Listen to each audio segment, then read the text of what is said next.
So you passed some really interesting legislation to stop this. I noticed that one of the problems is that it's very hard to go after these planes that are spraying who knows what in the sky.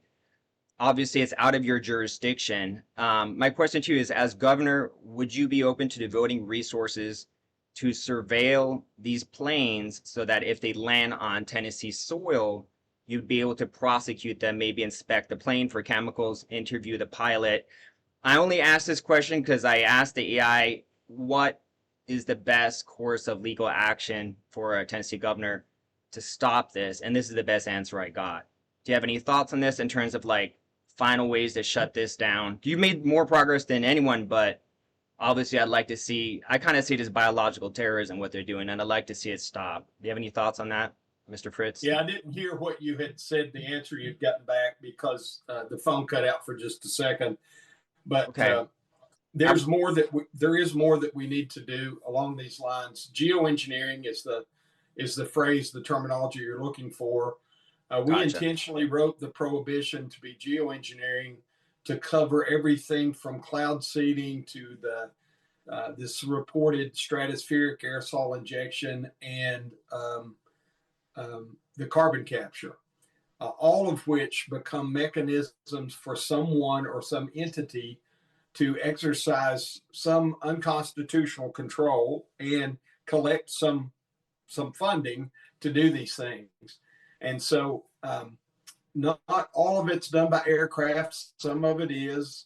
If you look in Utah, Utah is now the leading cloud seeder in the United States, and Mm, they use drones and aircraft, but they also use ground-based systems to get the chemicals into the air to increase precipitation, their harvest of precipitation. interesting. I did not I know that. think I think some of the first problems that we have with this, certainly, I don't want the chemicals in the atmosphere, the metals, the compounds, the polymers. But if you just look at the cloud seeding, um, we have organizations, companies that are harvesting, their words, additional rainfall or precipitation by injecting silver iodide or propane or some other compound into the atmosphere, into the cloud matter.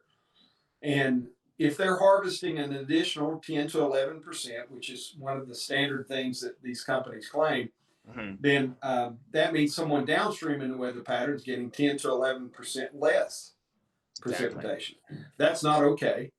And they're playing God with that. And secondly, it concerns me that we would have these companies that would attempt to monetize the receipt of snow and rainfall. I don't think these globalist entities can be trusted. I think we have to stand up against that. My intent going forward, we tried to carry some additional legislation last year. We got it past the House. The Senate wouldn't pass it.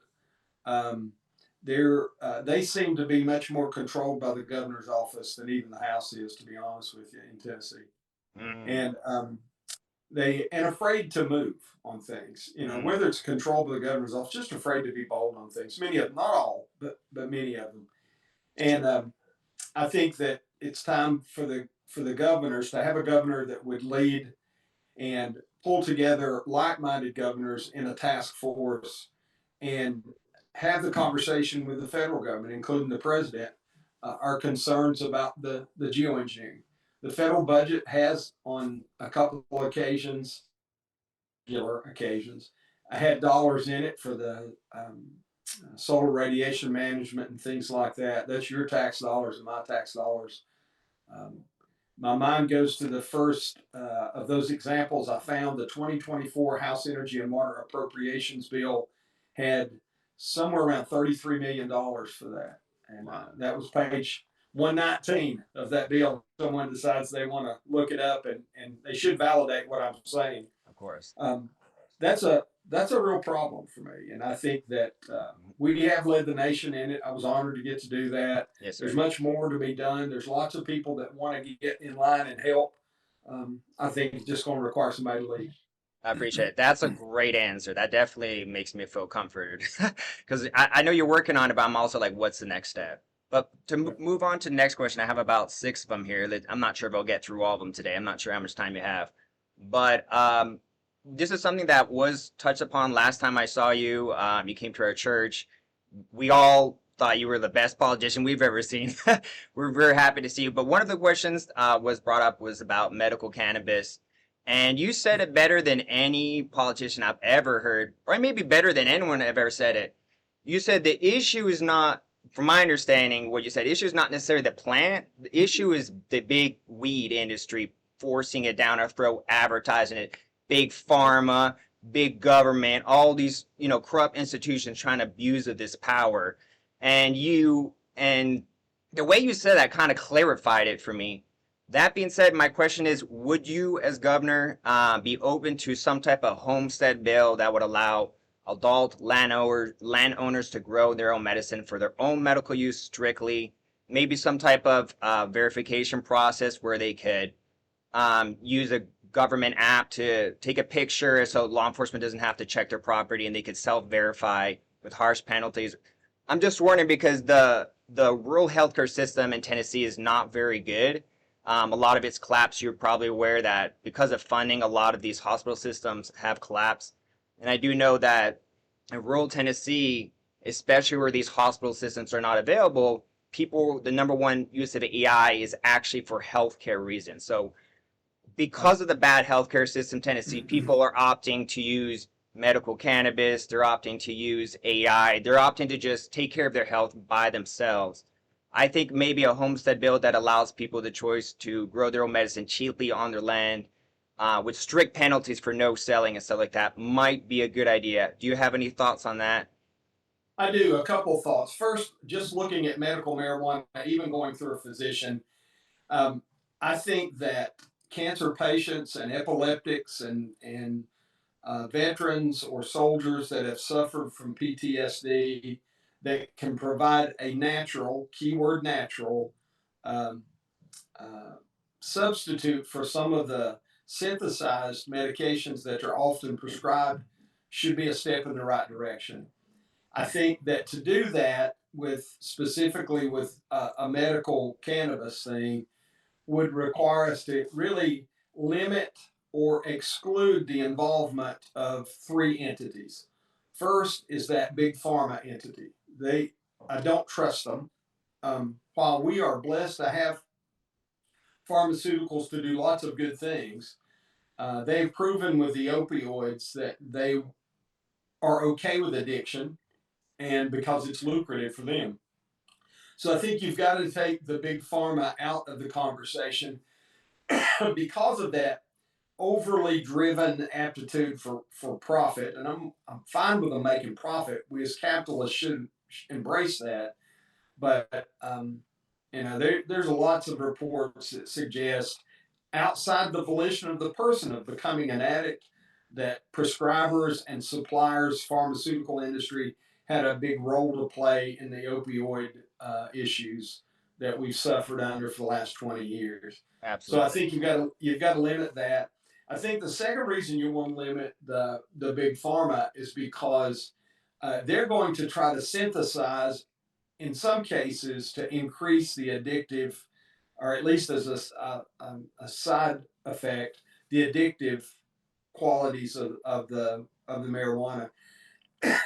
I'm one of those people that think it is addictive. I've never tried it, but I've seen what happens to other people, and that's the reason that I'm never going to be in favor of public recreational use because I think it's detrimental to the public. Yes, sir. Um, then, secondly, what I referred to probably when I spoke to y'all at your church is the Colorado Pothead Lobby. Now they're from different places, but I think they have many of the same drivers as the big pharma do. They want to get to something that's genetically engineered or re-engineered or chemically synthesized to be more addictive and more profitable. And so I don't trust them to be at the table. Yeah. I struggle to trust the government to be at the table, brother, because um, they want usually there's a tendency in many in government to tell us how bad something is so that they can put a heavy tax on it to allow us access to it. And I think that's a problem. So I have committed recently that we'll pull together another task force. I think that it's important to have subject matter experts and the right subject matter experts help design the policy. So for access to medical marijuana, I'm in favor of giving people a natural alternative. I think that's the right thing to do. Regarding the other part of your question about a farm bill type thing, I know that one of my colleagues had carried something. I have some concerns with it, Okay. but when you look at it from a liberty perspective, if there's a way to structure a policy so that you could buy the seeds to whatever plant, and if you weren't going to commerce them, in other words, sell them or distribute them, and it was for family use, um, I think there's a strong leaning toward, in my gut feel for it, that keep the government out of it. But I think in that policy, if we were to get to that point, if someone can design the legislation to get to that point, there has to be a really harsh penalty for that breach of trust that would get away from the personal use. Um, uh, and what that is, I don't know. I think to be honest with you, we're probably over incarcerating some of the lesser drug crimes now. Just to be honest, we're probably under punishing some of the more egregious crimes in our society today. It's Exactly. kind of like the Epstein list sliding scale, if you will. There are many things that human trafficking should never be tolerated. Um, Trafficking human beings for sex or labor ought to include capital punishment. And Absolutely. we're afraid to go that way, but then we do incarcerate lots of what I would call minor crimes. And um, there's a time we have to be accountable for our own actions. And certainly, again, in light of your question, um, if there were a policy to enable access and what you called a farmland bill type thing, there has to be a harsh consequence for getting into the commerce or distribution of that material.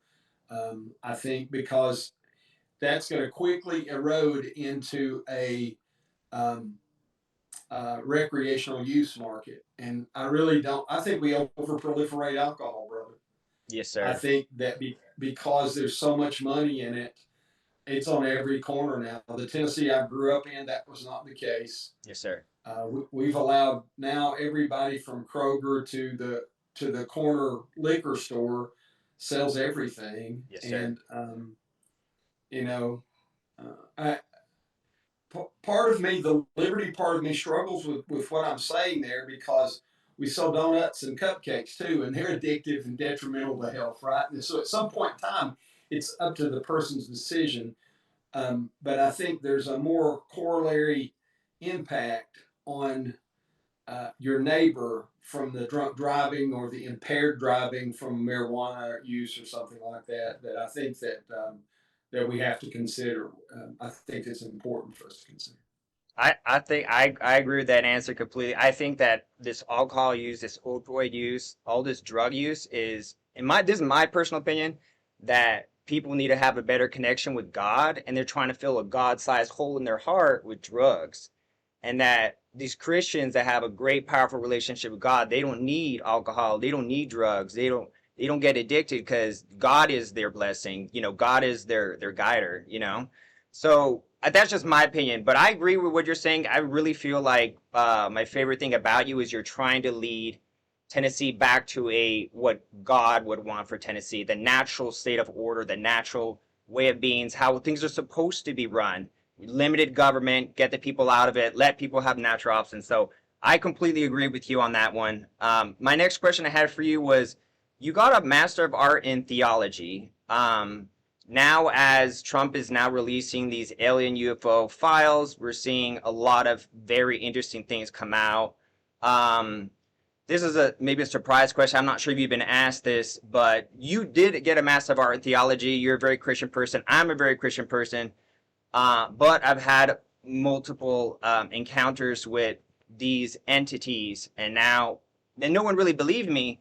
But now all this evidence is coming out, and Trump's showing some very weird videos. You have orbs in the sky. You have will look like monsters flying in the sky. You look like there's even these what looks like humans that are flying around in the sky, like Superman. And these are official videos released by the government. What are your thoughts on in all this? How do you feel about providing transparency to the public, and how does this fit in your worldview? Personally, I think this proves that God is just the best creator. He created an infinite amount in the universe, and it strengthens my religious belief. But I'm really interested to hear your thoughts on all this, sir. I I don't trust the government at any level, Yeah. and I think that we have to demand transparency, and not to throw a jab at the folks that are currently in D.C., but I think it's odd that we release that stuff when gas is 4.17 a gallon and the economy stuff. I think lots of those things, oftentimes, that the government puts out are distractive. Just to be honest with you, to Okay. get away from the issue at hand. Um, you know, I oh, I think certainly there are angelic beings, there are demonic beings, and there are humans. And there's not really an account of anything else in Scripture. So I'm skeptical about those things. Are there angelic forces that protect and watch over us? The Scripture tells us that.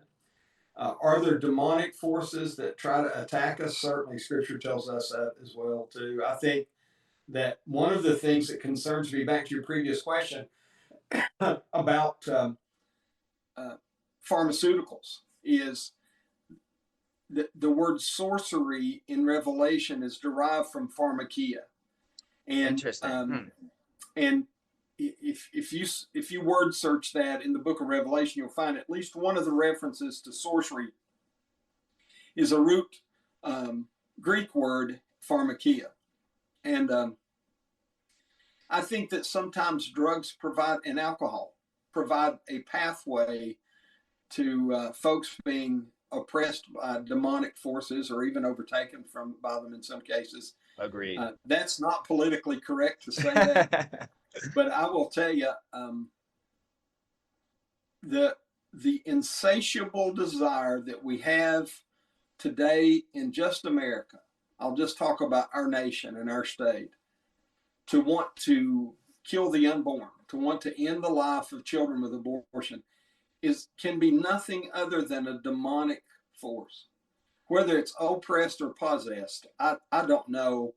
But when I hear some of these people rant and rave about, it's their choice and it's an industry that they have a right to participate in, I don't see it that way. I think that Jesus said he is the way, the truth, and the life.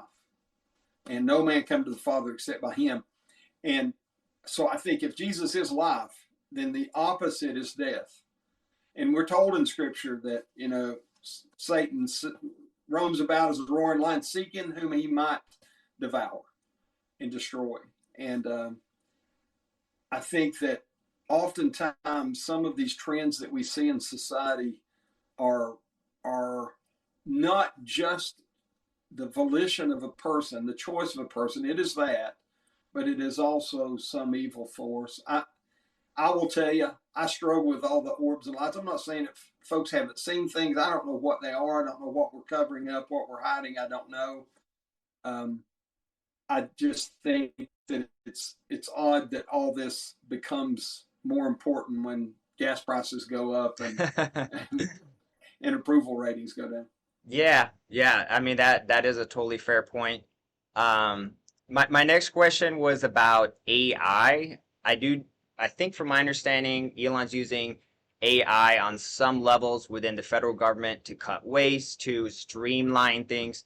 What are your Obviously AI is a powerful technology, also a dangerous technology. Obviously, we don't want the AI running the government, but are you open to using AI to cut waste, find fraud, generally cut the cost to run the TN state governor, sorry, the Tennessee state government, because I think that with knowledge, the AI can find ways to reduce it. And you are one of the biggest people, if not the biggest people I know in Tennessee in terms of limiting government. You're one of the best, if not the best. So is that something you're open to, or you think is too risky? I think that right now, AI and data centers are happening to us rather than for us. And I think that to use our tools that God has given us the wisdom to develop and design um, is not a bad thing. And some of that in revealing waste and using assigning algorithms to expenditures, which is I think what they did with the Doge thing. I think that they just developed an algorithm to look to where the money was going. I think there's nothing wrong with that. When we get into the artificial intelligence, what concerns me most is God gave us an ability to solve very complex problems as human beings with our own reasoning. And sometimes that's developing tools to help solve them, right? Man made the hammer, man made the chisel, right? And so I think that there's uses for that. But I think if we allow a technology or a movement to supplant our cognitive ability and replace it with a system, that's dangerous. I think it's going to be diminishing for future generations. I think that um, allowing self um, fulfilling or self replicating artificial intelligence is dangerous. And I think that data centers that go along with this, uh, with the both the energy needed for the artificial intelligence and the natural resources, those things concern me. It concerns me that we would use perhaps twice the kilowatts that we're using now for our population for our residential and commercial use to just power AI and data centers. And some people estimate that, right? Wow. We don't have that generating capacity. Do we want our grandmothers to have rolling brownouts so that the data centers can collect more information on you? I think not. Do we want the data centers to collect every voice, every word rather you speak on your cell phone, every place that you travel, and every dollar that you spend? I say no. I think we get into a huge Fourth Amendment problem with that if the government has anything to do with it. Unfortunately, most of our data today is freely given because we sign agreements to use the technology you and I are using now. And I'm not sure we've thought about that enough as we've gotten to this point. I think your generation's thinking about that much more now, right? Yes, sir. Your generation of those 40 and under people, they're like, wait, I'm not getting on another app because that app is really just a data collection portal to to use against me at some point in time. Yeah. Yeah. And Exactly. so those things are problematic. The use of water um, to cool these systems or these machines, I think, is problematic.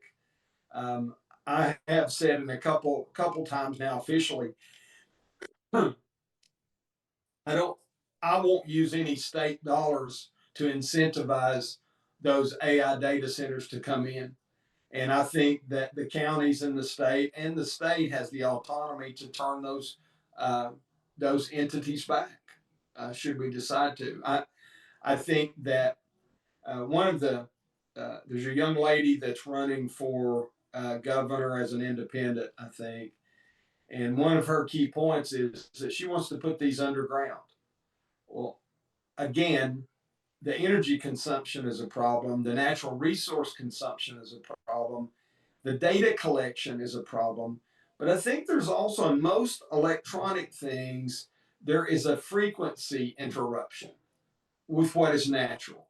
And that's the way we transmit sound by radio waves, right? And so these frequencies, I don't think we understand what type of frequencies we're generating when we're collecting and storing for decades terabytes of data. Um, I don't think we fully understand that. I just as soon allow the people in California to figure that out and not pollute the airwaves of Tennessee. To be honest with you.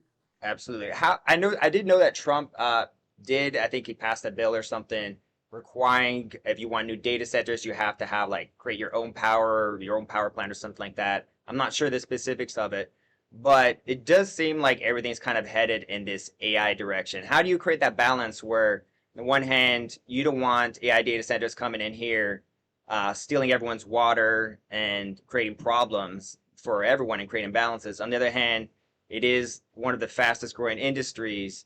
And my biggest concern, and I think everyone's biggest concern is, Elon's talked about this app that's going to be on your computer in a few months, and it'll basically take over any white collar job. It'll just do everything you need way better than any human coming out this year.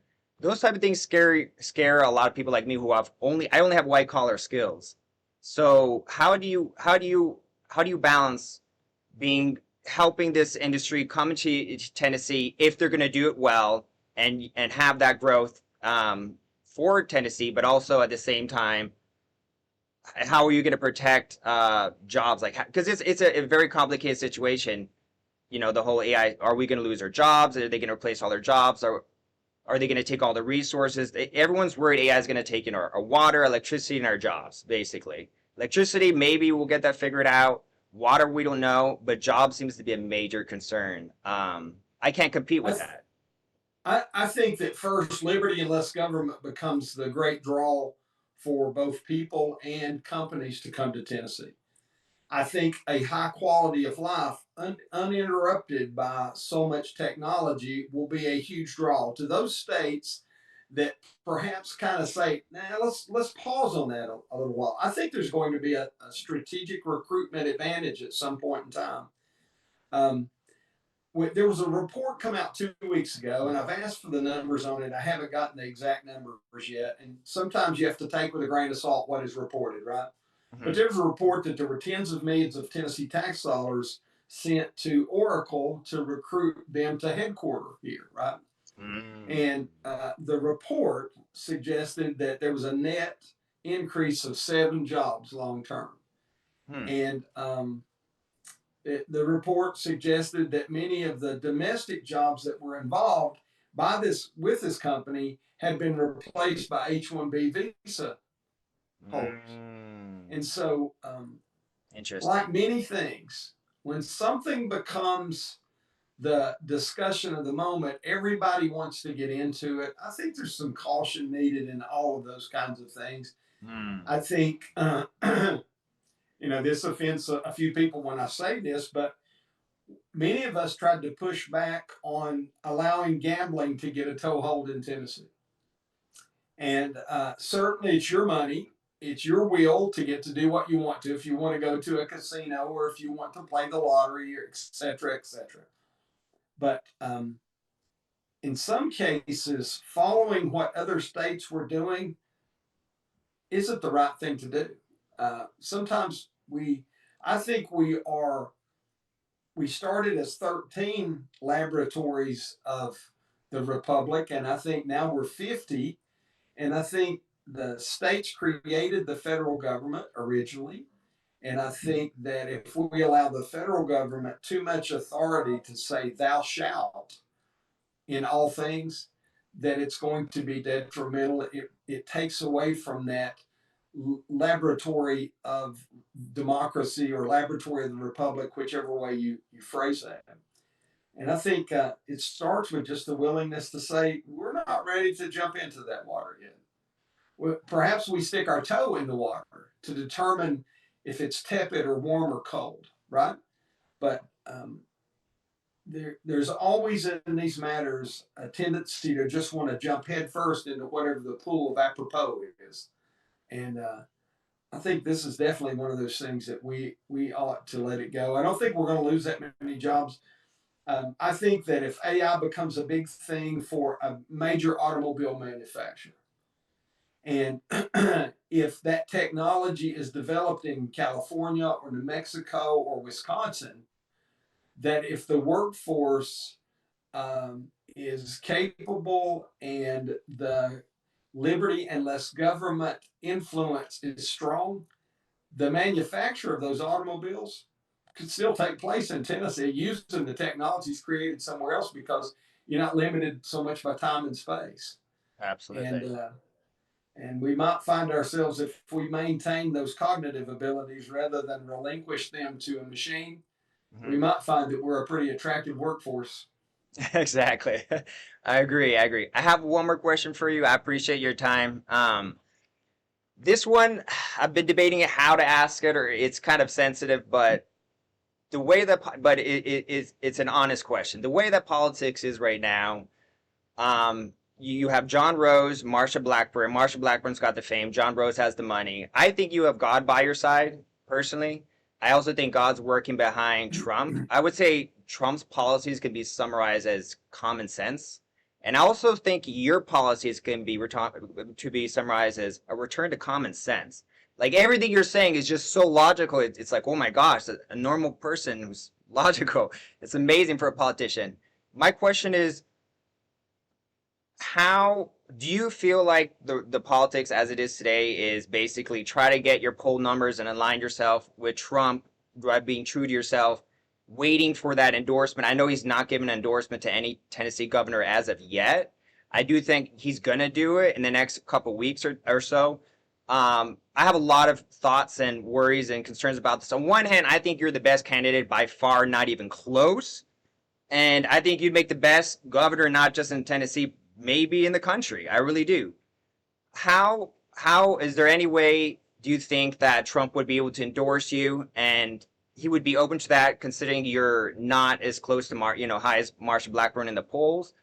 Or do you think that you would have to get somewhat between striking distance, maybe go up in the polls a little bit, and then you get an endorsement, or you feel like the endorsement may not matter as much? It's kind of a complicated question, but I'm just thinking like, what is your pathway to becoming the governor, considering Trump's endorsement has so much weight, and realistically speaking, he might say, "Yeah, Monty is my favorite," and but if I endorse him, being that he's so far from Marsha Blackburn, he may not win, so it might not be worth it. I don't want to be negative because I do think you have a strong chance of winning, but I'm trying to be realistic here. What are your thoughts Sure. on all that?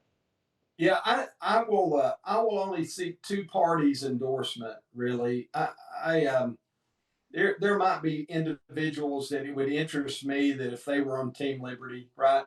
But the voter first, and really, um, the Lord. If I just want to do what's right and holy in His eyes, and I think that many people I speak with are excited that someone has their own vision for Tennessee rather than a career DC politician that just seems to mimic. And I think much of what President Trump is doing is very common sense.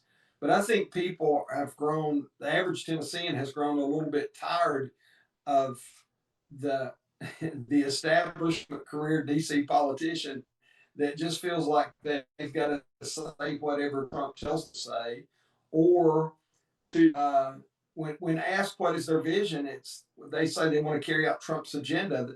I don't think they understand government first, brother, and I don't think they've had an original thought in a long time. In many cases, Agreed. and I'm speaking of both Congressman Rose and Senator Blackburn in that case. I'm not trying to be mean, but Congressman Rose put out something just this past week that now he's on board with property tax relief in some cases in Tennessee.